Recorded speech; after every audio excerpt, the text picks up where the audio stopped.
Voici comment je viens de me faire 29 000 $ sur une maison complètement lapidée à Decatur, Georgia, sans jamais avoir acheté la maison. La stratégie dont je vais vous parler aujourd'hui, c'est la même stratégie que vous en tant que débutant dans l'immobilier aux États-Unis avec très peu de finances, pas de crédit, avec juste l'anglais de base, vous pouvez utiliser pour gagner un minimum de 10 000 $ par mois dans l'immobilier sans jamais devoir acheter la maison. Si vous ne connaissez pas la famille et vous êtes nouveau sur cette chaîne, mon nom c'est Mamadou Lamine Diallo, développeur immobilier temps plein, mais ce n'est pas par là que j'ai commencé. J'ai commencé par la stratégie dont je vais vous parler aujourd'hui. Donc, abonnez-vous sur cette chaîne. Je mets tout le temps des vidéos pour vous aider comment débuter dans l'immobilier aux États-Unis pour débutants de A à Z. Alors, comment est-ce qu'on a su en seulement 14 jours gagner 29 000 $ sur une maison dont nous-mêmes on n'a jamais acheté? Tout ce qu'on a fait, c'est vendre un bout de papier. Je sais, tu te demandes comment ça t'a vendu un bout de papier, Mamadou. Eh bien, c'est très simple. Ici aux États-Unis, c'est un marché immobilier très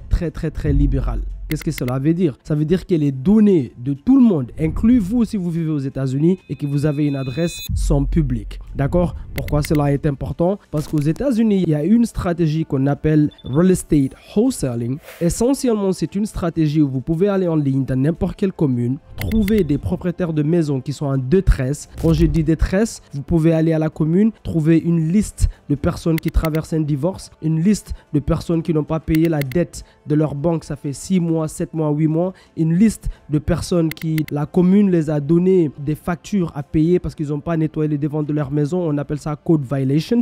Ce genre de listes par la loi aux États-Unis sont publiques et ils doivent vous les donner si vous leur demandez. Mais encore plus facile, vous pouvez même le faire sans jamais quitter votre canapé, juste en allant sur par exemple auction.com, preforeclosures.com. C'est exactement ces deux sites-là que ma compagnie utilise. Et après, on va sur truepeoplesearch.com, on trouve les numéros de ces propriétaires-là et on les appelle pour les négocier à des prix réduits. Et ici aux États-Unis, si vous négociez ce genre de propriétaire à des prix réduits, d'accord, imaginez, vous appelez John sur la maison 123 Main Street et vous avez appris que cette maison-là, dans ce quartier-là, une fois qu'elle est renouvelée, on peut la vendre à 350 000 $, mais vous arrivez à négocier avec John et vous mettez John sous contrat, juste le contrat, d'accord? Pas bouger de votre ordinateur, vous l'appelez, vous lui demandez les conditions de la maison et vous dites par exemple que les toits doivent être changés, la salle de bain, les cuisines, peu importe. Et vous mettez John sous contrat à 150 000 $.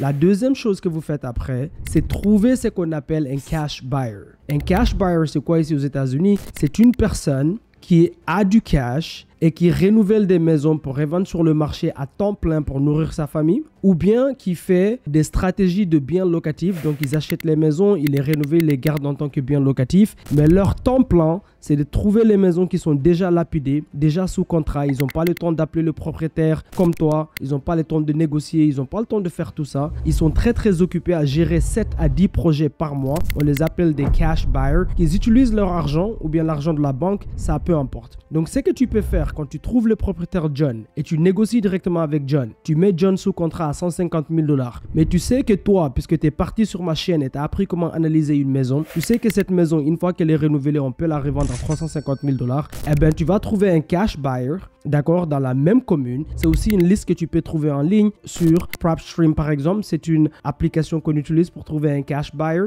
d'accord. Tu as PropWire, absolument gratuit aussi. Eh bien, tu peux prendre une liste de cash buyers dans la commune, là où la maison se trouve. Tu les appelles et tu vends juste les droits de ton contrat. Donc, tu appelles, disons par exemple, tu appelles Joanne. Joanne, d'ailleurs, c'est une de nos cash buyers ici à Atlanta. C'est elle qui vient d'acheter la maison où on s'est fait les 29 000 $ ici. Et on clôture un minimum de 4 maisons comme ça par mois, d'accord? Eh bien, tu l'appelles, tu dis, écoute, j'ai une maison sous contrat sur 123 Main Street. Je vois que tu as déjà acheté des maisons dans ce quartier ici. Est-ce que ça t'intéresserait d'acheter mon contrat? J'ai mon contrat, je veux le vendre à 170 000 $, mais la maison, elle vaut 350 000 $ une fois qu'elle est renouvelée. N'oublie pas, tu avais négocié John à 150 000 $ sous contrat, vous avez écrit un contrat signé. Et maintenant, tu vas écrire un deuxième contrat qu'on appelle Assignment of Agreement.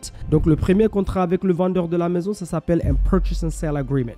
Le deuxième contrat que tu vas signer avec l'acheteur en cash, le cash buyer, ça s'appelle un assignment of agreement. Donc, tu vends les droits de ton contrat. Donc, toutes les promesses que tu as fait à John, c'est pas toi qui va ramener l'argent pour acheter cela. C'est pas toi qui va, d'accord, tenir cette promesse. C'est l'acheteur, donc l'acheteur en cash, qui va ramener les 170 000 $. Tout ceci passe via un avocat. C'est un business légal ici aux États-Unis qui vaut des millions et des millions et des millions de dollars.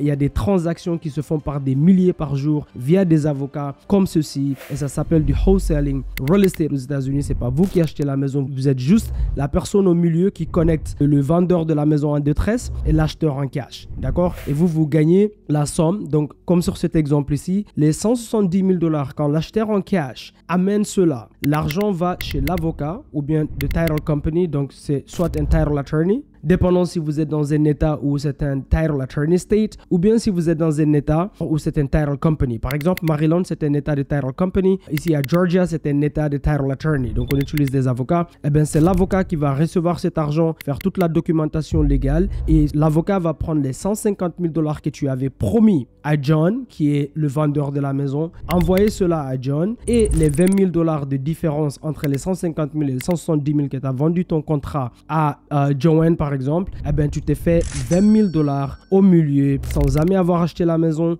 sans jamais avoir à renouveler la maison, sans jamais avoir passé par la banque, d'accord, et présenter ton crédit ou bien prendre un financement.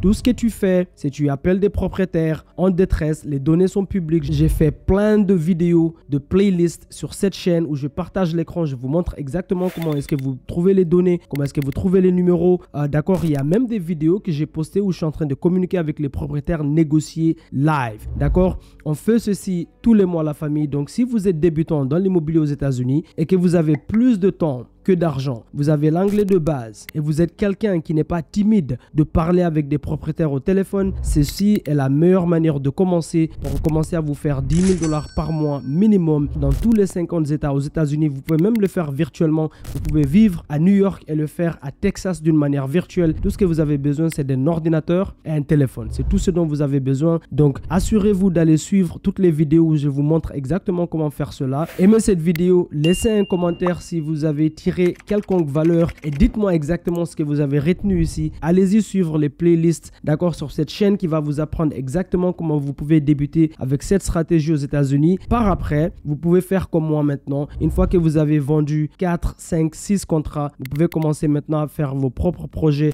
de rénovation ou de construction, peu importe, une fois que vous faites un peu de cash, d'accord? Je vous vois à la prochaine vidéo, la famille. Boum, boum, boum.